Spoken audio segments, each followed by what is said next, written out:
With today's taste and design, stuck in big box store cabinetry, overwrought Tuscan flourishes, generic fixtures, and laminate flooring, mid-century modern architecture and style is a breath of fresh, cool air. But what does it feel like to live and breathe in a totally MCM world? Jeff Schmidt, an unabashed baby boomer fan of MCM, takes us on a tour into his home, a tribute to 50s and 60s style.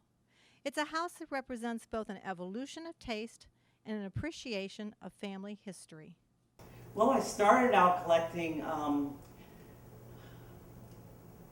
Art Deco, and as I started to collect Art Deco, I started to see other things that I liked better, and it turned into more of a mid-century love affair.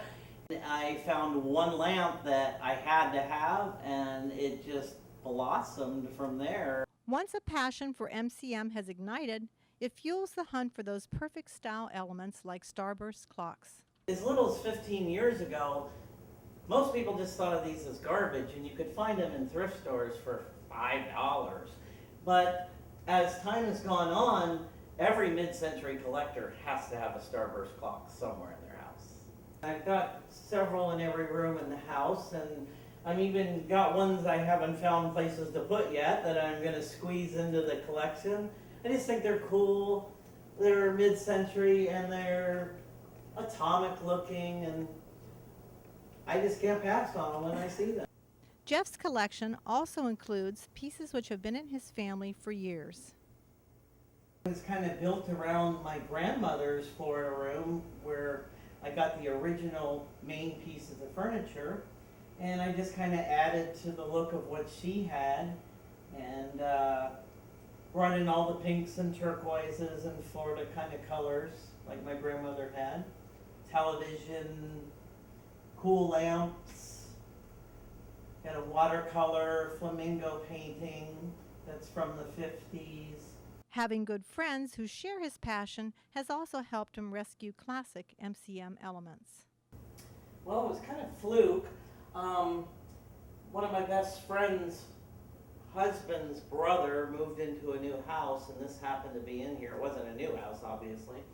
And the first thing they wanted to do was get this out of the house, and it was going to be trashed, and my friend knew that I liked stuff like this, and she said, I know somebody that'll want that fireplace, and they brought it over and delivered it to me, and it's cool colors, the avocado green colors, and it's in excellent mint condition. It was probably never used. It was more in a house for just the aesthetics of just a fireplace look. Those aesthetics, made popular with TV shows like Mad Men, has expanded an interest in MCM from baby boomers to hipsters to the fashionable art world. About 8 years ago, I was doing some work with the Lipa Ratner Museum, doing some catering for them, being that I'm in the food and dessert business. And I asked them if they might be interested in doing a retro 50s, 60s living room one day. And they said it sounded like a neat idea, and I didn't hear from them for 7 years. And one time they just walked in my shop and said, we're ready to do your exhibit, and excited me that they wanted to borrow my things. And they came into the house and made a list of the items they wanted to display. They were there for 2 months, where I went and did an hour-long speech and question and answer. And then they delivered everything back to my house unharmed. Unharmed and loved and ready to head out for their next close-up.